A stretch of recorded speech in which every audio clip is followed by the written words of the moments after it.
Good morning, students. Today we are doing half part of lesson number 30. इससे पहले का half part हम read कर चुके हैं और आज हम रीड करने जा रहे हैं कार्ल मार्क्स से. Karl Marx was born in Germany in a very rich family. He was a social scientist and a professional revolutionary. Karl Marx Germany में एक बहुत ही अमीर परिवार में पैदा हुए. वो एक सामाजिक वैज्ञानिक और एक पेशेवर क्रांतिकारी थे. The Industrial Revolution in Europe made the owners of the factories earn huge profits and became rich.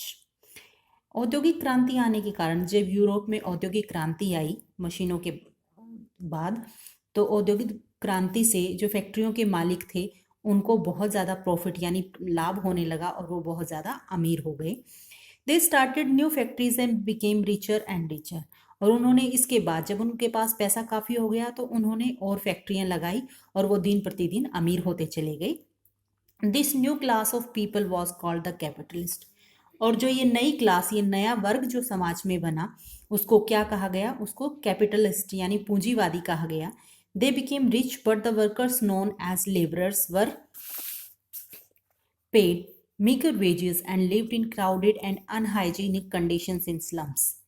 लेकिन जो काम कर रहे थे वो लोग, वो उनको मजदूरों के रूप में जाना जाता था और उनको बहुत कम वेतन दिया जाता था और रहने के लिए बहुत भीड़ भाड़ वाली जगह और बिल्कुल मैली अवस्था में उनको रहना पड़ता था, गंदी बस्तियों में. Marx and his friend Friedrich Engels advised the workers to unite and fight against the capitalists as they were wrong.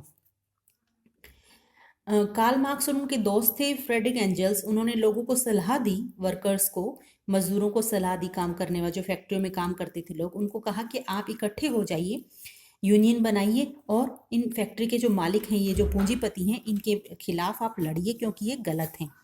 They believed in classless society.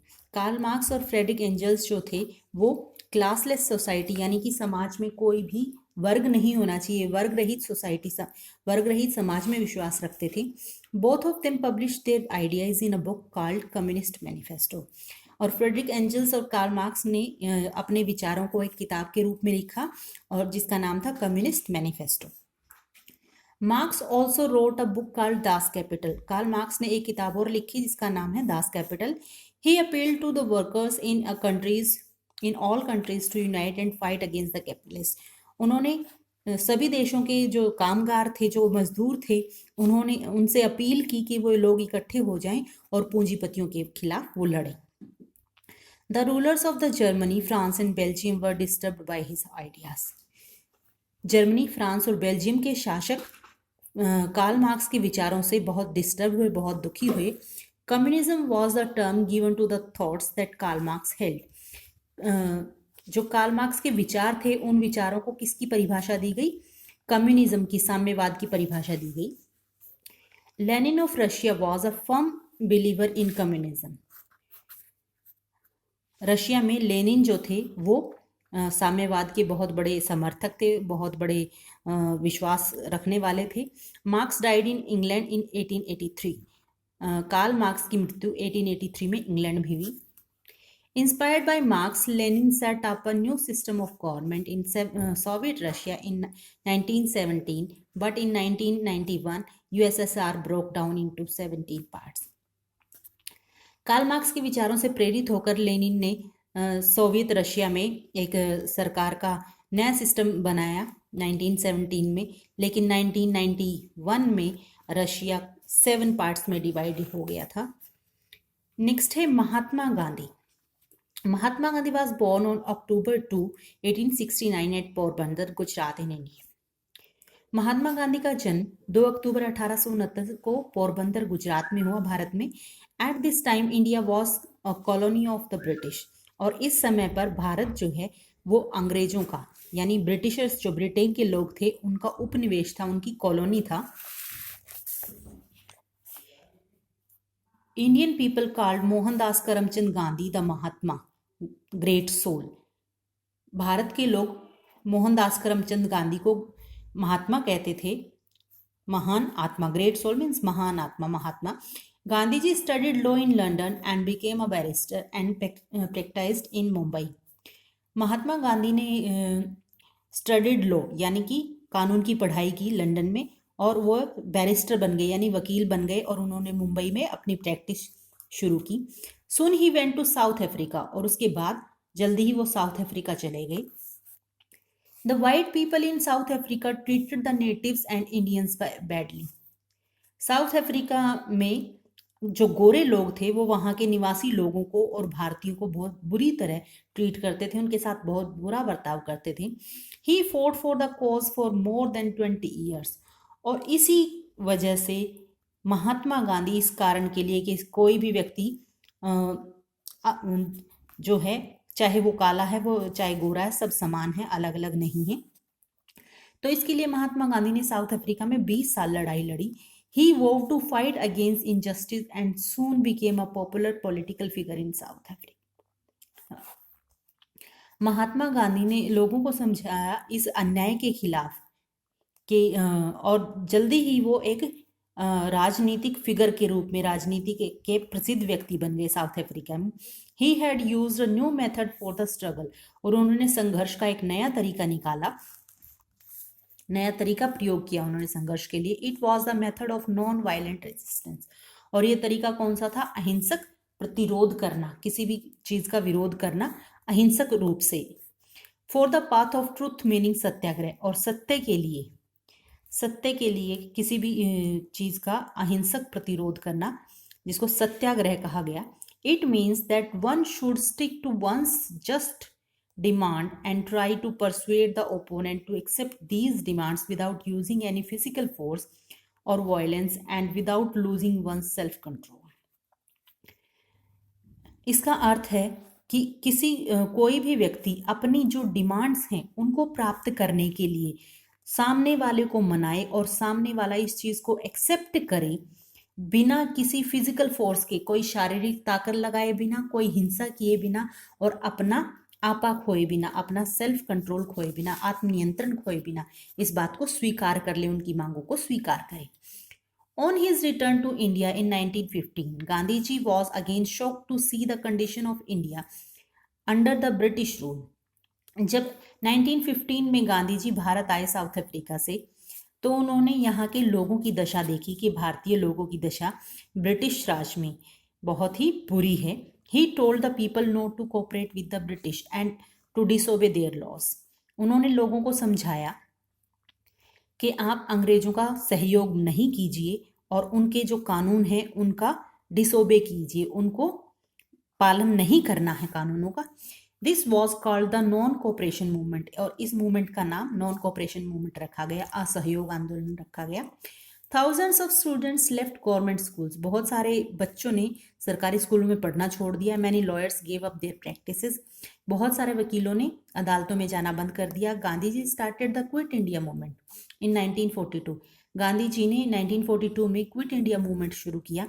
He asked the Britishers to quit India. उन्होंने अंग्रेजों से भारत छोड़ने की बात की, भारत छोड़ने के लिए कहा. He was arrested and later released in 1944. और जिसके बाद उनको अरेस्ट कर लिया गया, उनको गिरफ्तार कर लिया गया और बाद में 1944 में खराब तबीयत के कारण उनको छोड़ दिया गया. The British finally decided to withdraw from India in 1947. और 1947 में अंग्रेजों ने पूर्ण रूप से भारत को छोड़ने का निर्णय कर लिया. Gandhi ji told the people that they all were Indians first. Gandhi ji ने लोगों को समझाया कि वे पहले भारतीय हैं. Religions and languages should not come in the way of unity. और एकता के रास्ते में धर्म और भाषाएं नहीं आनी चाहिए. He also fought against the untouchability. और वो अस्पृश्यता के विरुद्ध भी लड़े. He use the word Harijan for the first time. और गांधी जी ने ही सबसे पहले हरिजन शब्द का प्रयोग किया था. He led a simple life and wore only khadi clothes. Gandhi ji हमेशा सामान्य जीवन जीते थे और हमेशा खादी के कपड़े पहनते थे. The people in India loved him and rightly called him बापू. भारत के लोग उनसे बहुत प्यार करते थे और उन्हें सही रूप में बापू बुलाते थे. He is indeed the father of the nation. और वास्तव में वो हमारे राष्ट्र के पिता भी हैं। He was shot dead on 30 जनवरी 1948, 30 जनवरी 1948 को उनको गोली मार दी गई थी। नाथूराम गोडसे ने उनको गोली मारी थी। Although he is no longer with us, his ideas and his writings are an important part of our lives. यद्यपि गांधी जी हमारे साथ नहीं है, लेकिन उनके विचार और उनके जो लेख हैं वो हमारे जीवन का महत्वपूर्ण हिस्सा है। नेक्स्ट है Martin Luther king. Martin Luther king was born on January 15, 1928 at Atlanta in United States of America. Martin Luther king का जन्म 15 जनवरी 1929 को संयुक्त राज्य अमेरिका के अटलांटा शहर में हुआ। He was a black American Baptist minister. वो एक ब्लैक अमेरिकन थे और बैप्टिस्ट मिनिस्टर थे। बैप्टिस्ट मिनिस्टर होता है जो ईसाई धर्म की शिक्षा दीक्षा देता है। Although slavery was abolished in the USA in 1862, some white people were still discriminating against the blacks. भले ही यद्यपि अमेरिका में 1862 में स्लेवरी को ख़त्म कर दिया गया था, अब्राहम लिंकन ने समाप्त कर दिया था, लेकिन फिर भी कुछ जो सफ़ेद लोग थे, वाइट पीपल जो थे, वो अंग्रेज़ों के साथ, वो काले लोगों के साथ भेदभाव कर रहे थे। He was a highly educated man. Martin Luther King एक बहुत ज़्यादा पढ़े लिखे व्यक्ति थे। He himself was ill treated being a black, और काला होने के कारण उनको बहुत बुरा, उनके साथ बहुत बुरा बर्ताव किया गया। एट एवरी स्टेप, हर एक स्टेप पर, हर कदम पर उनको उनके साथ भेदभाव किया गया। Martin Luther king opposed this strongly, और मार्टिन लूथर किंग ने इसका बहुत कड़े रूप में विरोध किया, बहुत शक्तिशाली रूप में इसका विरोध किया। He toured the USA and abroad, lecturing and meeting civil and religious leaders. वो अमेरिका में भी जाते रहे और विदेशों में भी जाते रहे, वहाँ पर भाषण भी देते रहे, लोगों से भी मिलते रहे, वहाँ के जो नेता थे, धार्मिक नेता थे और नागरिक नेता थे, उनसे भी मिलते रहे। He followed the same path of Mahatma Gandhi, path of non violence, और उन्होंने महात्मा गांधी का रास्ता अपनाया। जो महात्मा गांधी ने नॉन वायलेंस का रास्ता अपनाया था, वही रास्ता मार्टिन लूथर किंग ने भी अपनाया। The blacks started a peaceful movement to be treated as equal as the whites. और जो काले लोग थे उन्होंने एक शांतिपूर्ण जो मूवमेंट था, जुलूस निकाला, ताकि उनको जो गोरे लोग हैं उनके बराबर अधिकार दिया जाए, उनके बराबर उनको व्यवहार किया जाए। Martin Luther king obtained a doctorate degree from the Boston University in 1950. Martin Luther king ने 1950 में बॉस्टन यूनिवर्सिटी से डॉक्टरेट की डिग्री प्राप्त की। When doctor king visited India, जब डॉक्टर किंग इंडिया आए, he said I am not a tourist. उन्होंने कहा कि मैं कोई टूरिस्ट, कोई पर्यटक नहीं हूँ, मैं इंडिया घूमने के लिए नहीं आया हूँ। I have come to pay homage to the land of Mahatma Gandhi. मैं महात्मा गांधी की धरती को श्रद्धांजलि देने आया हूँ। मैं महात्मा गांधी को बहुत अधिक मानता हूँ और मैं उनकी धरती को, उनकी जन्म देने वाली जन्मभूमि को क्या करने आया हूँ? श्रद्धांजलि देने आया हूँ। Thousands of blacks joined this movement. Martin Luther king ने और जो बहुत सारे ब्लैक लोग थे जो जिन्होंने शांतिपूर्ण मूवमेंट निकाला था, उस मूवमेंट में बहुत सारे ब्लैक लोग जुड़ गए थे। The government finally stop the discrimination in buses and later in education and other fields. और अंत में सरकार ने बसों में, शिक्षा में और अन्य स्थानों पर भी भेदभाव करना काले लोगों के साथ बंद कर दिया। But he too, like Mahatma Gandhi, was shot dead in 1968। लेकिन 1968 में महात्मा गांधी की तरह ही मार्टिन लूथर किंग को भी गोली मार दी गई थी। He was awarded Nobel prize of peace in 1964। और मार्टिन लूथर किंग को 1964 में नोबेल पीस प्राइज, शांति के लिए उनको नोबेल पुरस्कार दिया गया। Each year the third Monday of January is celebrated in the USA as Martin Luther King Day. और हर साल जनवरी का तीसरा सोमवार, जनवरी के तीसरे सोमवार को हर साल Martin Luther King day America में मनाया जाता है। तो लेसन यहाँ हमारा कंप्लीट हो गया है। उम्मीद है लेसन आपको समझ आया होगा। Thanks and have a nice day.